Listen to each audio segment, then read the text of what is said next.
اور یہ والا گروپ جو ہے وہ مانے گا کون؟ مسئلہ سارا یہ ہے کہ جب ڈی نوٹیفائی ہو گئے. اچھا ڈی نوٹیفائی آپ کو پتا ہے کون کرتا ہے؟ جو پرنسپل سیکرٹری ٹو گورنر کرتا ہے, ان کی جانب سے ڈی نوٹیفائی کرنے کا یہ کہا گیا, اور جو ایک نوٹیفیکیشن جاری کیا ہے وزیر اعلیٰ کی حلف برداری کا, وہ بھی ان کی جانب سے جاری کیا گیا. لیکن اسپیکر پنجاب اسمبلی تو اس الیکشن کو ٹھیک مانتے نہیں, وہ تو متنازع کہہ رہے ہیں نا, اسمبلی کیسے چلے گی؟ پرابلم یہ ہے کہ جس وقت اسپیکر صاحب یہ باتیں کر رہے تھے تو اس وقت خود وہ وزارت اعلیٰ کے امیدوار تھے, اس وقت ان کا وہ نہیں تھا اسٹیٹس کہ وہ اس معاملے پہ جا کے بات کر پاتے. تو وہی میں بات کر رہا ہوں نا کہ ایک عجیب سی ایک وہ بنی ہوئی ہے, کھچڑی پکی ہوئی ہے. اچھا جی, گورنر پنجاب عمر سرفراز چیمہ صاحب نے اس معاملے پر ایک ٹویٹ بھی کیا ہے. وہ ٹویٹ آپ اپنی ٹیلی ویژن اسکرینز پر دیکھ سکتے ہیں. لکھا ہے کہ غیر آئینی طریقے سے ایک جعلی وزیر اعلیٰ کے حلف کا ڈرامہ رچایا. انہوں نے مزید لکھا کہ گورنر ہاؤس میں حلف برداری کی اجازت نہیں دی تھی, لیکن غنڈوں کے زور پر تقریب کا انعقاد مجرمانہ فعل ہے. انتظامیہ کو مسلسل وارننگ دی کہ اگر فوری طور پر گورنر ہاؤس خالی نہیں کرتے تو نتائج کے ذمہ دار چیف سیکرٹری اور آئی جی پنجاب ہوں گے, لیکن ایسا کچھ نہیں ہوا. ویسے تقریب بھی ہو گئی, مہمانوں کی دعوت بھی تھی, گورنر صاحب کہاں تھے اس وقت, یہ ایک سوال امپورٹنٹ ہے. بالکل ایسے, اور اسپیکر پرویز الہی صاحب نے بھی اس حوالے سے بات کی ہے, جو ہم بتا رہے تھے کہ وہ الیکشن کی کارروائی ہی غیر قانونی کہہ رہے ہیں. جب الیکشن ہی نہیں ہے تو وزیر اعلیٰ کیسے مان لیں, وہ یہ کہہ رہے تھے. مزید کیا کہا یہ آپ کو سنواتے ہیں. ڈے ٹو ڈے جو فنکشن تھا اسمبلی وہ روک دیا. یہ الیکشن ہوا ہی نہیں ہے, کینڈیڈیٹ تو میں تھا, کینڈیڈیٹ کو اٹھا کے تو انہوں نے مارا, سریا مارا, اور میں بے ہوش ہو گیا, مجھے اٹھا کے باہر پھینک دیا. اور ہمارے جو ہاں ہم نے ووٹ ڈالنے تھے, آئیز کی جگہ پہ پولیس اندر آ گئی. وزٹر گیلری میں کوئی الیکشن نہیں ہوتا. گورنر ہاؤس وفاق کا نمائندہ ہے, وفاق نے انہوں نے کوشش کی ہے. رات کو 1:30 بجے آئے ہیں چیف سیکرٹری صاحب, انہوں نے کہا نہیں قبضہ کر لو. اس چیف سیکرٹری اور اس آئی جی نے, میں نے دیکھنا ہے ان کو, ان کے کیا فوائد ہیں اس میں چھپے ہوئے جو یہ خزانے جو حاصل کرنا چاہ رہے ہیں. مان بزدار صاحب کا استعفیٰ ایکسیپٹ ہی نہیں ہوا, کیونکہ وہ صحیح فورم پہ نہیں گیا. جس بندے کا الیکشن ہی نہیں ہوا تو اس کو وزیر اعلیٰ کسی نے ماننا. اچھا جی, دوسری جانب مسلم لیگ نون کی رہنما مریم نواز شریف نے سیاسی مخالفین پر لفظی گولہ باری کی, اور وہ یہ کہتی ہیں کہ پاکستان کے سب سے بڑے فتنے کا نام عمران خان ہے, جسے جتنی جلد اصل مقام تک پہنچایا جائے اتنا ہی عوام کو فائدہ ہو. پنجاب کے اندر جو انہوں نے کیا, جو انہوں نے پہلے نیشنل اسمبلی میں کیا, جو پی ٹی آئی اور اس کے ساتھ یہ جو جتنے بھی لوگ ہیں, یہ جوکروں کی حکومت ہے. عمران خان پاکستان کے سب سے بڑے فتنے کا نام ہے. اس فتنے کو جتنی جلدی ہم کرش کر لیں, جتنی جلدی اس فتنے کو ہم اس کی اوریجنل جگہ پہ پہنچا دیں, اتنا ہی پاکستان کا فائدہ. اس قسم کی گنڈا گردی ہے جو وہ یہاں کر رہے ہیں, وہی گنڈا گردی انہوں نے وہاں کرنے کی کوشش کی. سیاسی دشمنی میں اتنے آگے بڑھ گئے, انہوں نے اس جگہ کے تقدس کا, اس ہستی کا لحاظ نہیں کیا جو اللہ تعالیٰ کی محبوب ہستی ہے. یہ نہیں ہونا چاہیے تھا, اور یہ بڑا پلان طریقے سے ہوا. سعودی عرب نے اریسٹ بھی کیے ہیں. اتنے چیلنجز ہیں, اتنا ہی بڑا ہمارا ارادہ ہے. پنجاب کو یہ کہتی ہوں انشاءاللہ تعالیٰ کہ آپ کو فرق نظر آئے.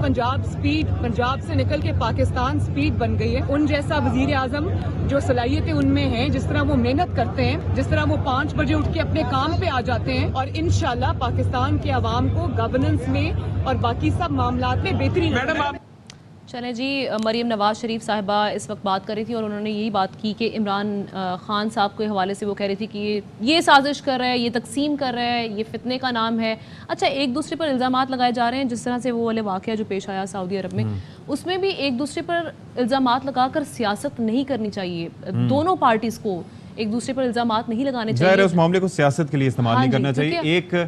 ایک ایسا واقعہ جس پہ تمام دنیا کے مسلمانوں کو نہ صرف یہ کہ شرمندگی ہوئی بلکہ دکھ بھی ہوا, تو اس کو سیاسی محرکات کے لیے یوز نہیں کرنا چاہیے. اور اس پہ عمران خان صاحب کا موقف بھی سامنے آ گیا. انہوں نے کہا کہ میں کبھی بھی ایسی ہدایت نہیں دوں گا جو نبی پاک صلی اللہ علیہ وسلم سے محبت رکھتا ہو, اسلاموفوبیا پہ بات کرتا ہو, وہ کس طرح سے لیکن ظاہر ہے کہ ایک چیز ان سے توقع تھی کہ وہ کم از کم اس واقعے کی مذمت کر دیتے. جب آپ کہہ رہے ہیں کہ آپ کے کارکنان شب دعا منا رہے تھے تو اس کا مطلب ہے کہ آپ ان سے اپنے آپ کو ڈسٹنس کر رہے ہیں, تو اس عمل کی مذمت کی جانی چاہیے تھی. یہ ایک تھوڑا سا نہیں, ان کی جانب سے مذمت آئی نا. انہوں نے پاور پلے میں جو جس طرح سے کل انٹرویو بھی دیا ارشد شریف صاحب کو, اس پر بڑی انہوں نے تھورولی اس پہ بات کی ہے, اس واقعے پہ. بہرحال جناب آگے بڑھتے ہیں, اور سابق وزیر اعظم عمران خان صاحب نے امریکی دھمکی پر پاکستان کے سفیر کے مراسلے کی تحقیقات کے لیے صدر مملکت اور ساتھ ہی ساتھ چیف جسٹس پاکستان کو الگ خط لکھ دیا, اور انہوں نے کہا کہ اس پر فوری کارروائی ہونی چاہیے. اور انہوں نے یہ کہا کہ صدر سے بطور سربراہ ریاست اور کمانڈر ان چیف افواج پاکستان فوری اس کارروائی کی سفارش کرتا ہوں. خط میں عمران خان صاحب کی جانب سے یہ کہا بالکل انہوں نے یہ بھی کہا کہ بھائی پاکستان کے خود مختاری اور جمہوریت کو خطرہ ہے اور پاکستان کے سفیر کی جانب سے دی گئی تفصیلات ایک خفیہ مراسلے کی شکل میں آپ کے پاس موجود ہیں اور آخری کابینہ اجلاس میں پی ٹی آئی حکومت ایک نتیجے پر پہنچی کہ مراسلے کے مندرجات میں سازش کے آثار نمایاں ہیں جس کا مقصد مجھے وزارت عظمیٰ سے ہٹانا تھا. اچھا یہ اس خط میں انہوں نے لکھا ہے لیکن ظاہر ہے کہ جو نیشنل سیکیورٹی کمیٹی کی میٹنگ عمران خان صاحب کے دور میں ہوئی تھی اس کے اندر بھی انٹرفیئرنس کا تذکرہ تھا, سازش کا نہیں تھا. اور بعد میں جب شہباز شریف کے صاحب کے انڈر میں وہ دوبارہ سے اجلاس ہوا تو تب بھی یہ کہا گیا کہ دیر واز نو کانسپریسی, لیکن عمران خان صاحب ابھی بھی اپنے اس نیریٹو پر قائم ہیں کہ سازش ہوئی تھی. اب مداخلت کا معاملہ اور انہوں نے باقاعدہ اپنے کارکنوں کو سمجھایا بھی, یہ چیز سمجھائی کہ بھیا سازش چھوٹی ہوتی ہے, مداخلت بڑی چیز ہوتی ہے. پہلے سازش ہوتی ہے اس کے بعد مداخلت, اگلا سٹیپ یہ اب یہ ہے کہ وہ دوبارہ سے اپنے سازش والے نیریٹو پہ آ گئے. اچھا جی, سابق وزیر اعظم عمران خان صاحب کا تذکرہ جہاں پر کر رہے ہیں تو آج ہم سوشل میڈیا پر بھی دیکھ رہے تھے یہ ویڈیو بہت زیادہ وائرل ہو رہی تھی. عمران خان صاحب پہنچے G9 مرکز بغیر پروٹوکول کے, بغیر سیکیورٹی کے, جہاں پر ان کا والہانہ استقبال کیا گیا. عوام وہاں پر اکٹھی ہو گئی, اپنے قائد سے محبت کا اظہار کرتے رہے. یہ عام عوام تھی وہاں پر جو موجود تھی, سیلفیز بنوائی جا رہی ان کی جانب سے اور ان کے حق میں نعرے لگائے جا رہے تھے. اچھا, جس طرح سے ہم نے دیکھا کہ سابق وزیر اعظم عمران خان صاحب جب وزیر اعظم کے منصب سے ہٹے تو اس کے بعد معلوم ہوا, کیونکہ یہ کہا جا رہا تھا کہ مہنگائی کی وجہ سے عوام جو ہے وہ کافی حد تک ناراض ہے, متنفر ہو چکی ہے, لیکن بعد میں پتہ چلا کہ عوام تو اب بھی بہت زیادہ محبت بڑی ہے. وجہ یہ تھی کہ یہ جو جماعتیں جو ان کے ساتھ تھیں, جو ان کے اگینسٹ تھی, جب وہ جماعتیں آپس میں اختلافات بھلا کے اکٹھی ہو گئیں تو اس کا فائدہ عمران خان صاحب کو پہنچا. دوسرا جو نیریٹو امریکی سازش کا بیانیہ انہوں نے جس طریقے سے اس کو سیل کیا وہ عوام نے اس کو بھرپور طریقے سے ایکسیپٹ کیا, کیونکہ ظاہر ہے کہ ہم ویسے تو ساری ہماری فائنینشیل ایڈ امریکہ کی جانب سے ہوتی ہے, ہمارے ادارے ان پہ ریلائی کرتے ہیں, ساری چیزیں ہوتی ہیں, لیکن اس کے باوجود ایک امریکہ سے ایک اضطراب کی سی کیفیت پائی جاتی ہے. ہم نہیں چاہتے کہ ہمارے معاملات امریکی آ کے ڈکٹیٹ کریں. اس کی ریزن بھی تو یہ ہے نا کہ عوام اگر کچھ ایکسیپٹ کرے, ان کا مائنڈ کچھ ایکسیپٹ کر رہا ہے, ان کو بھی کچھ نظر آ رہا ہے, کچھ تانے بانے مل رہے ہیں, تبھی ان کی جانب سے یہ ضروری نہیں ہے. وہ لیڈرز کو فالوورز ہوتے ہیں اور ظاہر ہے کہ نون لیگ کے اپنے فالوورز ہوں گے, تحریک انصاف کے اپنے فالوورز ہیں, باقی جماعتوں کے اپنے ہوتے ہیں, اور اب اس کے اندر ادارے موجود ہیں, ظاہر سپریم کورٹ آف پاکستان موجود ہیں, افواج پاکستان موجود ہیں, ان کو سازش کا بھی پتہ ہے, سازش کا کلا کما کرنا بھی جانتے ہیں اور ایسے کسی ہتھ کنڈے کو روکنا بھی جانتے ہیں. ہمیں اس بارے میں انویسٹیگیشن کی بات کی جا رہی ہے کہ جس کی انویسٹیگیشن ہونے چاہیے, مطالبہ پاکستان تحریک انصاف کی جانب سے سامنے بھی آ رہا ہے. بہرحال موجودہ وزیر اعظم شہباز شریف صاحب جو کہ سعودی عرب دورے پر ہیں اور وہاں پر انہوں نے عمرہ ادا کیا, اس کے علاوہ اہم ان کی جو ملاقاتیں ہیں سعودی ولی عہد شہزادہ محمد بن سلمان سے ان کی ملاقات ہوئی, لیکن اس ملاقات میں پاکستان کی عدالت سے اشتہاری قرار دیے گئے سلیمان شہباز جو کہ ان کے بیٹے ہیں اور میاں محمد نواز شریف کے بیٹے حسین نواز بھی موجود تھے, جس کو اب سوشل میڈیا پر بھی بلکہ تمام جگہ پر ہم دیکھ رہے ہیں, ہر پلیٹ فارم پر تنقید کا نشانہ بنایا جا رہا ہے. بالکل جی, اور ظاہر ہے کہ ایک چیز ہے کہ جب ایک سرکاری وفد تھا جس میں آپ نے کہا کہ 13 رکنی وفد گیا ہے جو کہ سرکاری وفد ہے, اب اس کے اندر منسٹرز ہو سکتے ہیں, باقی سارے لوگ ہو سکتے ہیں, لیکن یہ حضرات کس سرکاری کیپیسٹی میں تھے اس بارے میں کلیریفیکیشن دینی چاہیے. اب ظاہر ہے کہ ایک چیز بڑی کلیئر ہے کہ جب نواز شریف صاحب پہلے جلا وطن ہوئے تھے, ملک سے رخصت ہوئے تھے, تو اس وقت ایک چیز تھی کہ وہ آ کے ان کا قیام سعودی عرب میں زیادہ رہا تھا اور بڑے قریبی تعلقات بھی تھے سعودی شاہی خاندان سے, لیکن اس کے باوجود اس معاملے پر ایک کلیریفیکیشن جاری ہونا ضروری ہے. یا تو سعودی عرب کی جانب سے کی جائے کہ بھائی اگر ایسے آئے تھے تو ہم نے ان کو دعوت دی کہ آپ آ جائیں, یا پھر پاکستان کی جانب سے موجودہ حکومت کی جانب سے یہ کرنی چاہیے کہ بھائی یہ کس کیپیسٹی میں گئے تھے, کیونکہ عوام کو سوالوں کے جواب چاہیے ہوتے ہیں. بالکل ایسے ہی, اور ایک مرکزی سوال تو یہ ہے نا کہ جب عدالتوں نے آپ کے اوپر کیسز ہیں تو ان کا سامنا کریں عدالتوں میں آ کر. آپ وہ تو کیسز کا سامنا نہیں کر رہے, لیکن آپ سرکاری وفد کا حصہ بنے ہوئے, سوال تو پھر اٹھیں گے. اچھا جی, اب آگے ہم چلتے ہیں اور اب بات کرنے والے ہم بات کر رہے ہیں بھائی مہنگائی کی. مجھے سمجھ نہیں آتی کہ قوت خرید بڑھتی نہیں ہے, مطلب جہاں آج سے کچھ عرصہ کئی سالوں سے کھڑے ہیں وہیں پہ اب بھی کھڑے ہیں, اور انفلیشن جو ہے وہ بڑھتی چلی جا رہی ہے. اس حد تک مہنگائی بڑھ گئی ہے, یعنی کہ عمران خان صاحب کو ہم کرٹیسائز کرتے تھے کہ بھائی ان کی حکومت میں مہنگائی پہ قابو نہیں پایا گیا, اور انڈوں کے ریٹ 200 روپے درجن تک پہنچ گئے, مرغی 400 روپے تک پہنچ گئی. اب آپ جسٹ امیجن, کل میرا اپنا ایکسپیرینس ہے مرغی خریدنے کا, تو 540 روپے سے 560 روپے فی کلو جو گوشت ہے مرغی کا دستیاب ہے, اور اس کے اوپر کوئی چیک اینڈ بیلنس نہیں ہے. کیوں ہو رہا ہے؟ اس وجہ سے کہ جناب یہ 27ویں شب سے لے کے عید کے کچھ دن بعد تک لوگ کسی حد تک زیادہ خریداری کرتے ہیں مرغی کے گوشت کی, اور پھر وہ لمپی ڈیزیز والا معاملہ جو ہے اس بنا پر بھی ہم دیکھتے ہیں کہ لوگ زیادہ فوکس کرتے ہیں.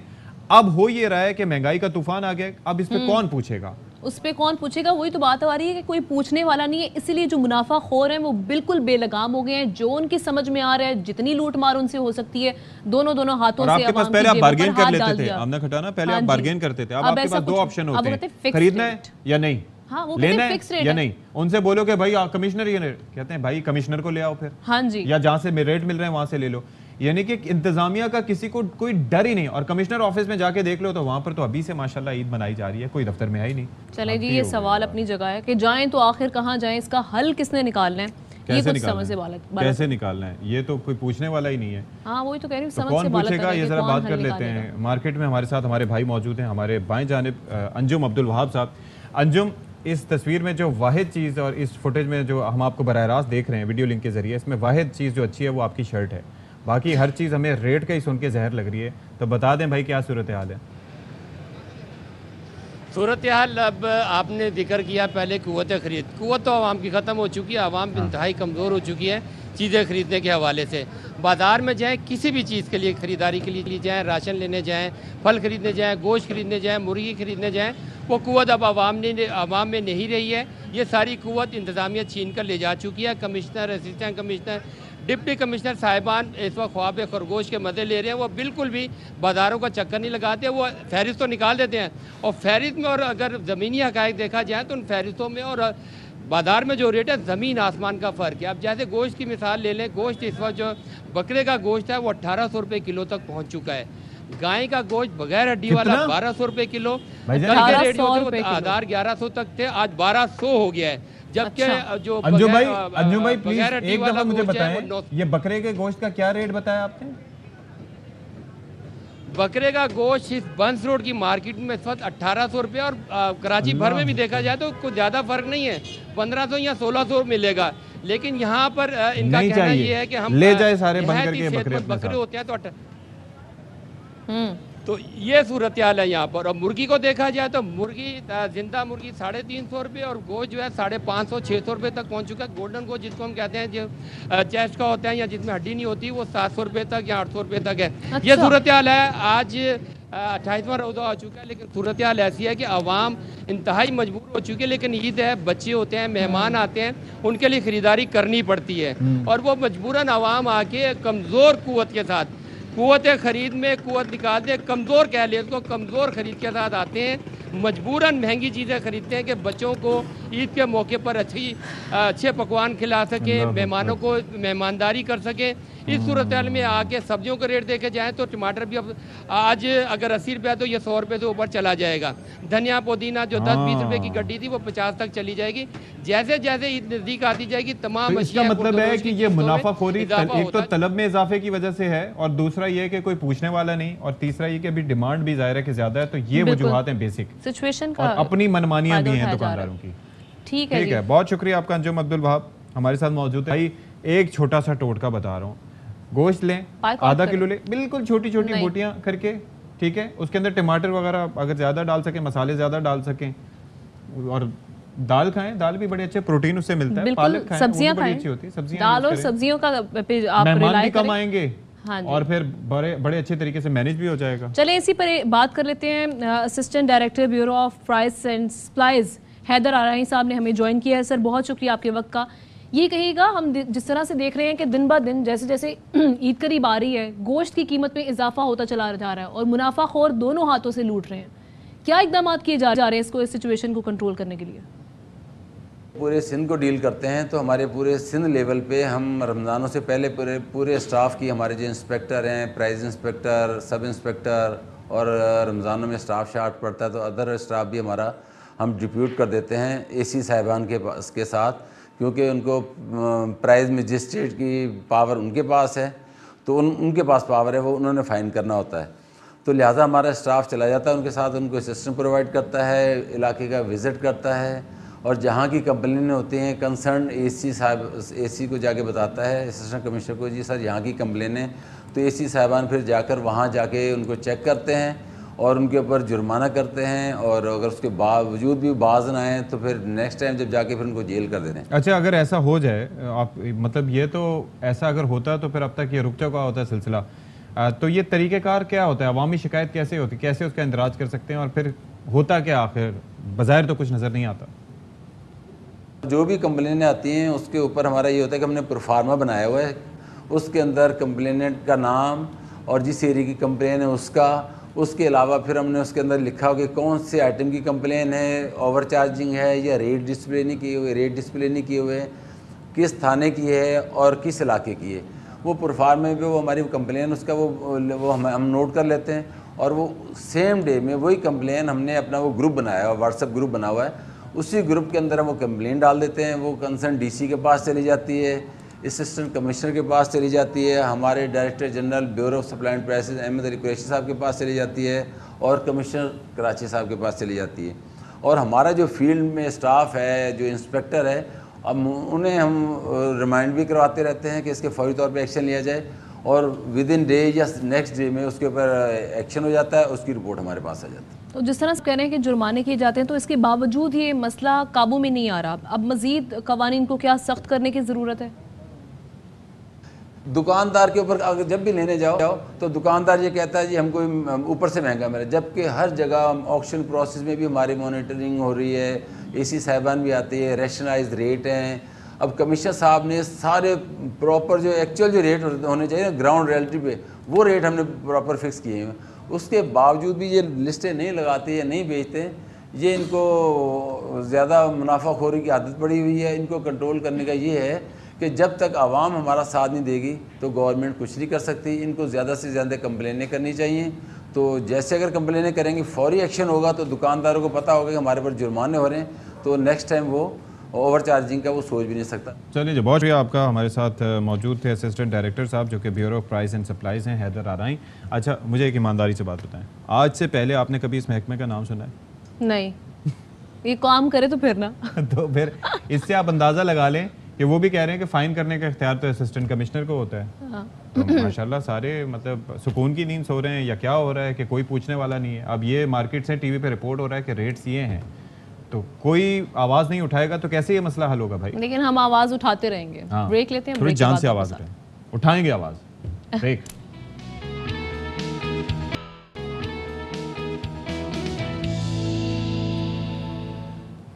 آلرائٹ جی, ایک بار پھر سے آپ کو خیر مقدم کہیں گے شام رمضان میں. اور کچھ دن پہلے ہم نے ایک بڑا اندوہناک واقعہ رپورٹ کیا تھا, اور واقعہ اس متعلق تھا کہ ایک نومولود بچے کو ہاسپٹل میں سے, پرائیویٹ ہاسپٹل میں سے اغوا کر لیا گیا تھا. تو اس معاملے پہ کافی ساری پیش رفت ہوئی, کافی تحقیقات ہوئیں, اور ایک اندوہناک پہلو یہ سامنے آیا کہ اس بچے کی موت واقع ہو گئی. باقی کیا اس کیس میں اب پولیس نے خواتین سمیت 6 افراد جو ہیں ملزمان کو گرفتار کر لیا ہے, اور اب یہ پتہ لگانے کی کوشش کی جا رہی ہے کہ کس طرح اس بچے کی موت واقع ہوئی, کیونکہ بہت ساری الگ الگ قسم کی سٹیٹمنٹس سامنے آ رہی ہیں. اسی پر بات کرنے کے لیے ہمارے نمائندے سلمان لودھی, جنہوں نے یہ رپورٹ بھی ہمارے ساتھ شیئر کی تھی, ان سے بات کرتے ہیں. سلمان, سب سے پہلے آپ کو خوش آمدید کہیں گے. یہ کیس ہے ایگزیکٹلی اب کیا بن گیا ہے, کیا کیا سٹیٹمنٹس سامنے آ رہی ہیں, کس طرح سے بچے کی موت ہوئی, اب تک تفتیش میں کیا پتہ چلا؟ دیکھیں, اب پولیس نئے سرے سے دوسرے سٹیپ پہ انویسٹیگیشن کرنے جا رہی ہے. اب جو نشئی شخص جو دعویٰ کر رہا ہے کہ بچہ انتقال کر چکا ہے, اب اس نے نشاندہی بھی کی ہے کہ قبرستان میں میں نے اس مقام پہ لا کے بچے کو دفنا دیا. نہیں, نشئی شخص آیا اسٹوری میں کب آیا؟ شروع سے میں آپ کو ہی بتاتا ہوں. یہ بچہ اغوا ہوتا ہے رات کے وقت, جب اس کی ڈلیوری ہوتی ہے اس کے ایک روز بعد ہی اغوا ہوتا ہے. پولیس انویسٹیگیٹ کرتی ہے تو پتہ چلتا ہے اس رات ڈیوٹی ایک نرس کی تھی, جو کہ ڈاکٹر ہونا چاہیے تھا, لیکن اس رات ڈیوٹی ایک نرس کی لگائی گئی تھی, اور اس نرس نے بچہ اغوا کیا. اس نرس نے اپنی بہن کے لیے بچہ اغوا کیا. پولیس کو پہلے دن ہی شک ہو گیا تھا, اور اس کو نرس کو پہلے ہی دن گرفتار کر لیا گیا. بہن کیا اولاد نہیں تھی؟ بہن کیا 2 بیٹیاں تھیں, بیٹا نہیں ہو رہا تھا, اس وجہ سے اس نے اغوا کیا اور اپنے گھر میں اپنی گھر کی خواتین کے ذریعے ان کو گھر منتقل کیا. پولیس نے انویسٹیگیٹ کر کے گارڈ کو گرفتار کیا, جس ڈاکٹر اس میں ملوث تھا, غفلت پایا گیا, اس کو گرفتار کیا. اب بچے کی بازیابی کے لیے کوشش کی گئی تو انہوں نے خواتین نے دوسرے روز بتایا کہ بچہ ہم نے ایک نشئی کو دے دیا تھا کہ پولیس کے حوالے کریں. یعنی کہ پہلے یہ لے کے گئے, پھر اس کے بعد گھر لے کے گئے, جب پولیس نے کارروائی کی تو ڈر کے انہوں نے نشئی کو دے دیا. نشئی کو دے دیا, اور نشئی کو یہ دیا کہ آپ اس کو پولیس کے حوالے کر دیں. نشئی کو باقاعدہ طور پر پیسے بھی دیے. اب پولیس اس نشئی کی تلاش میں, پولیس کو ہفتہ 10 دن لگے, تمام خاموشی, پولیس اس نشئی کی تلاش میں تھی. بالآخر پولیس اس نشئی شخص کو گرفتار کرنے میں کامیاب ہوئی. کیا تھا کہ اس بیگ میں بچہ ہے؟ جی, اب یہ خواتین کا یہ دعویٰ ہے ہے کہ ہم نے بتایا تھا کہ آپ کو یہ پولیس کو دینا ہے اور آپ کو 1000 روپے رکھیں اور یہ پولیس کے حوالے حوالے بچہ ڈائریکٹلی دیا تھا کسی چیز میں ڈال کے دیا تھا, کیا کیا تھا؟ میں اسی پہ آ رہا ہوں. پولیس جب نشئی کو پکڑتی ہے تو نشئی یہ کہتا ہے کہ مجھے ایک شاپنگ بیگ میں نامولود بچہ دیا تھا کہ آپ یہ پولیس کے حوالے کر کے جائیں, اور شاپنگ بیگ میں 1000 روپے ڈال کے گئے تھے.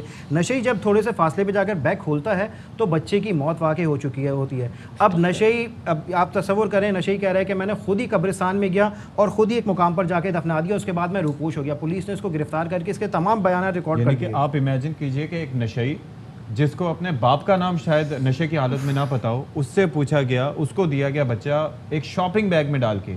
تو بھیا بات سیدھی سی ہے کہ اصل میں تو مجرم یہ خواتین ہی تھیں نا, نشئی تو ایک ٹول کے طور پر ان کے ساتھ یوز کیا, ان کو اریسٹ کیا گیا. دیکھیں خواتین بھی گرفتار ہو گئی, نشئی بھی گرفتار ہو گیا اور جو اسپتال عملہ بھی گرفتار ہے. اب نئے سرے سے کیا انویسٹیگیشن ہونے جا رہی ہے میں آپ کو بتاتا ہوں. اب یہ جو دعویٰ کر رہے ہیں کہ یہی قبر ہے, ہو سکتا ہے یہ قبر دفنائی نہ گئی ہو, کسی اور قبر کی نشاندہی کری ہو. پولیس اب 2 ٹیسٹ کرے گی, ڈی این اے ٹیسٹ کرے گی اس بچے کی لاش کا اور ان کے گھر والوں کا, تاکہ ڈی این اے میچ ہو سکے. دوسری چیز یہ ہے وجہ موت بہت خاصی اہم ہے, بچے کو قتل تو نہیں کیا گیا, پولیس اس حوالے سے بھی اب انویسٹیگیٹ کرنے جا رہی ہے. لیکن اگر شاپر میں ڈالا تھا دم گھٹنے سے, وہ بھی موت ایک ظاہر ہے کہ قتل میں ہی آئے گی. دوسری چیز یہ ہے کہ کہیں مال نیوٹریشن سے تو نہیں, ظاہر ہے کہ بچہ پیدا ہوا اس کے بعد اس کو خوراک نہ ملی اور 2 دن تک. یہ دیکھیں پولیس کو یہ شک ہو رہا ہے کہ دیکھیں نامولود بچہ جب پیدا ہوتا ہے 1-2 دن بعد اس کی ہو سکتا ہے طبیعت بھی بگڑ جاتی ہے. نیچرل ڈیتھ نہ ہو یا اور وجہ موت دم گھٹنے سے اور دیگر وجوہات قتل والے زمرہ میں آنے والی وجہ موت نہ ہو, تو اس حوالے سے بھی تحقیقات کے لیے ایک میڈیکل بورڈ تشکیل دے دیا گیا ہے. عید کے بعد قبر کشائی ہوگی اور میڈیکل بورڈ باقاعدہ طور پر اس بچے کا پوسٹ مارٹم کرے گا. یہ مجھے بتائیں کہ لیکن ذمہ دار تو وہی ہوں گے نا. تصویریں کچھ بچے کے سامنے آئی تھیں, والدین کا کیا موقف ہے, کس وقت ان کے پاس سے یہ بچہ غائب ہوا, کس طرح سے ہوا, وہ کہاں تھے؟ نارملی ایسی سچویشنز ہوتی ہے تو آپ نظر رکھتے ہیں, یعنی کہ جب بھی کوئی ہوتا ہے ویجیلنٹ ہوتے ہیں کوئی, کیونکہ آپ کو پتہ ہے کہ یہاں پر ہاسپٹلز میں ہوتا کیا ہے. کیسے ان کی نظر سے اوجھل ہوا یہ بچہ؟ کیونکہ کچھ تصویر بھی یہاں پر گردش کری تھی اس بچے کی, وہ پہلے کی تھی, 1 وقت سے پہلے کی. جی 1 وقت سے پہلے کی. دیکھیں گھر والوں, بچے کی پیدائش ہوئی, گھر والوں نے مٹھائیاں بانٹی اور ٹائمنگ دیکھیں, ان کی پلاننگ اتنی زیادہ اچھی تھی کہ ٹائمنگ دیکھیں رات 3 سے 4 بجے کا وقت تھا. نرس آ کے کہتی ہے کہ بچے کی حالت خراب ہو رہی ہے, مجھے آئی سی یو لے کے جانا ہے. اسپتال میں 3 بجے کے وقت صرف ماں تھی اور ان کے ساتھ ایک اٹینڈنٹ تھی. انہوں نے کہا ٹھیک ہے آپ لے کے چلے جائیں, کیونکہ لیب کوٹ میں آئی تھی اور اس کو انہوں نے آئی سی یو میں جانے کی اجازت بھی دی تھی. اب یہ رات 3 سے 4 بجے کے بعد رپورٹ کس نے کیا؟ ظاہر ہے کہ شکایت کی ہوگی تو وہ آئے ہوں گے کہ ہاں جی بچے کو لے کے. اب ان کی اٹینڈنٹ اور والدہ دیکھتی ہیں کہ آئی سی یو سے آدھا گھنٹہ ہو گیا, پونا گھنٹہ ہو گیا, ابھی تک نہیں آئی. اب یہ اپنے وارڈ سے جب آئی سی یو جا کے دیکھتی ہیں تو کوئی ان کو نظر نہیں آتا. اسپتال عملے میں شور کرتی ہیں تو وہ کہتے ہیں ہمیں بالکل نہیں پتا. اب معاملہ اسی وقت یہ رپورٹ ہوتا ہے اسپتال میں, جو ان کے اٹینڈنٹ ہے جن کو آدھے پونے گھنٹے میں پتہ چلتا ہے, جو نرس آئی تھی وہ آئی سی یو میں لے کے نہیں گیا بلکہ پورا اسپتال چھان مارا. وہاں پہ نہیں کی تھی, ویسے یہ نرس وہیں کی تھی, کافی عرصے سے وہاں پہ کام کری تھی اور اس کی ویسے باقاعدہ طور پر ڈیوٹی نہیں لگاتے, ایز اے انچارج وہاں پہ ڈیوٹی نہیں لگاتے. لیکن اس دن وقوع والے دن خاص طور پر ان کی ڈیوٹی لگائی گئی تھی.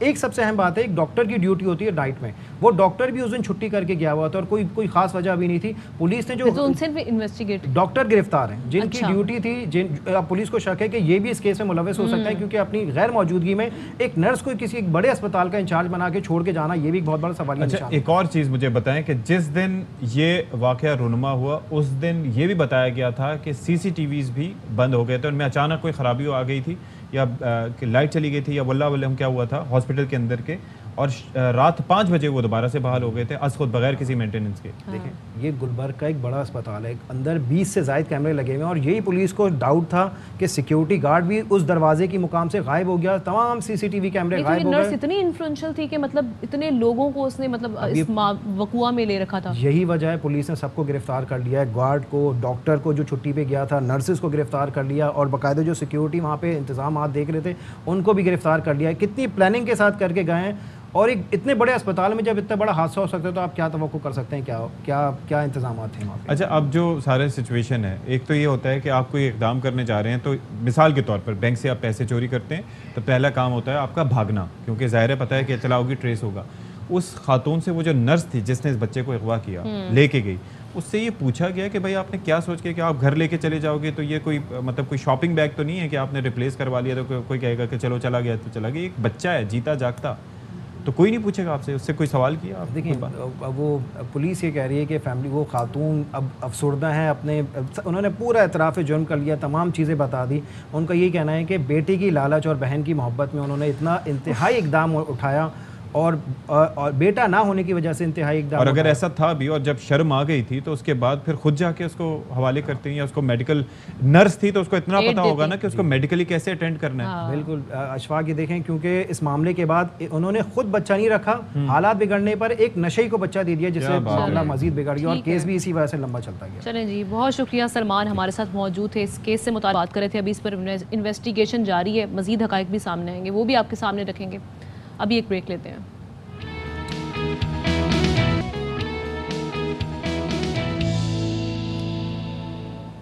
Welcome back once again. خبر ایک شامل کر لیتے ہیں. وزیر اعظم شہباز شریف آج متحدہ عرب امارات کا دورہ کریں گے. وزیر اعظم شہباز شریف سعودی عرب کا دورہ مکمل کر کے جدہ سے روانہ ہوں گے. وزیر اعظم شہباز شریف اور ابوظہبی کے ولی عہد کی ملاقات آج رات ہوگی. دونوں ممالک کے درمیان دو طرفہ تعلقات, باہمی دلچسپی کے امور پر تبادلہ خیال ہوگا. چلیں جی, اب وقت آ گیا اس گھڑی کا جس کا آپ سب منتظر تھے. Well take a break here, break کے بعد آئیں گے.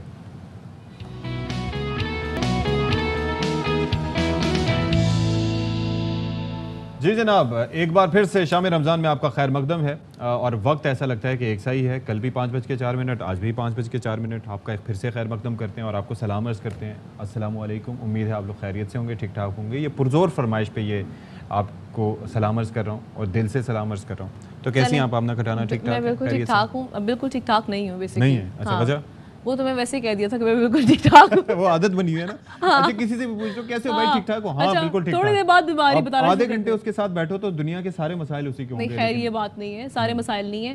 اصل مسئلہ یہ ہے کہ وہ جو ہم آپ کو بار بار عرض کرتے ہیں کہ جناب بسیار خوری جو ہے وہ نہیں کرنی چاہیے, زیادہ نہیں کھانا چاہیے. اچھا, زیادہ نہیں کھانا چاہیے, خاص طور پہ کیونکہ اب گرمیوں کا سیزن ہے تو اس میں کوشش کریں کہ تلی ہوئی یا ہیوی قسم کا کھانا کھانے سے تھوڑا سا پرہیز کریں, جو کہ میں نے نہیں کیا.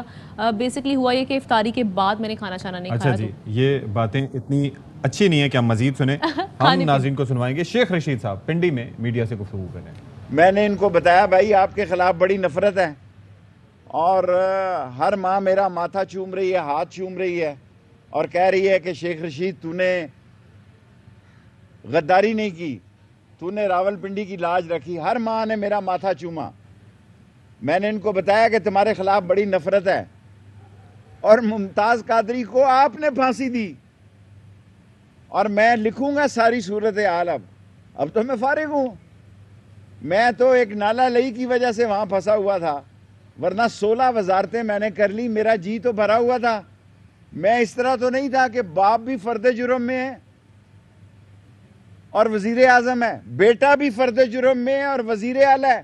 اگر دنیا میں کسی جگہ ایسا ثابت ہو کہ باپ پہ بھی فرد جرم لگنے کی ڈیٹ لے رہا ہو اور وزیر اعظم ہو, اور بیٹا بھی وزیر اعلیٰ ہو اور فرد جرم سے بھاگ رہا ہو, میں سیاست سے دستبردار ہو جاؤں گا. اگر دنیا میں ایسا کوئی کیس, جب سے جمہوریت وجود میں آئی ہے, ہزاروں سالوں سے جمہوریت جب سے وجود میں آئی ہے, اتنی بڑی دھاندلی, اتنی بڑی چور بازاری, اتنی بڑی منافقت, اتنی بڑی کانسپریسی, اتنی بڑی مداخلت اور اتنا بڑا دھوکہ عوام کے ساتھ کہیں نہیں ہوا. اور میں آج واقعی پیشن گوئی کرنے جا رہا ہوں. دنیا کے جس ملک میں یہ جائیں گے وہاں ان کو گندے انڈے پڑیں گے اور ٹماٹر پڑیں گے, پھر یہ کہیں گے شیخ رشید نے یہ کہا تھا جی, اس نے پلان کیا تھا. میں تو 20 دن پہلے گیا تھا جناب, اور میں صورتحال سمجھ گیا تھا. پتہ نہیں آپ کے لیے روزہ رسول کھلا بھی کہ نہیں کھلا, مجھے نہیں پتا. میں روزہ رسول کی بات کر رہا ہوں کیونکہ پچھلی 27ویں میں روزہ رسول میں تھا, اور میں آگے چلا گیا اس دفعہ, پہلے ہی چلا گیا 20 دن پہلے. اور انہوں نے جو شور مچایا ہوا ہے بھائی, نہ ڈیزل مل رہا ہے, 10-12 روپے چینی مہنگی آپ نے کر دی ہے, گھی 15 روپے مہنگا کر دی ہے.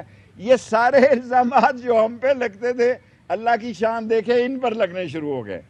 یہ ہمیں کہتے تھے سلیکٹڈ ہے جی, ہم اب ان کو کہتے ہیں جناب علی یہ سلیکٹڈ بھی ہیں اور امپورٹڈ بھی ہیں. امپورٹڈ اتنی بڑی گالی پاپولر ہو گئی ہے, اتنی بڑی پاپولر ہو گئی ہے کہ سلیکٹڈ یہ ہمیں کہتے تھے, ہمیں کہتے تھے الیکشن کراؤ, ہم کہتے تھے الیکشن کراؤ. میں نے کہا ہے کہ مئی کا مہینہ ہے, میں کل سے شروع ہو رہا ہے, میں اپنی اس بات پہ قائم ہوں, اس میں سے سیاست نکلے گی. یہ نہیں ہو سکتا کہ ملک میں